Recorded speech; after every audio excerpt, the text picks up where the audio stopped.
Hi, this video is going to be on blank verse. Now you may have noticed that when you read Macbeth aloud that there's a certain kind of rhythmic pattern to the text, and that's because it uses blank verse.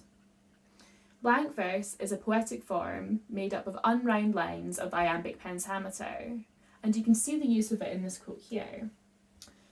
So Iambic pentameter is made up of one unstressed syllable followed by a stressed syllable, and there's a total of 10 syllables in a line.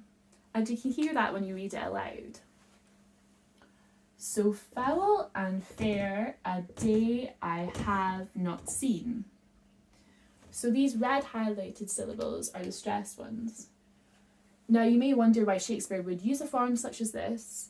One of the main reasons he uses it is to highlight the difference between the higher class characters, which will use blank verse, and the lower class characters, which use something like prose. Another reason he uses it in Macbeth is to highlight the difference between most of the characters which use blank verse and the supernatural characters, such as the witches, that use a different rhythmic pattern, and that highlights their supernatural abilities.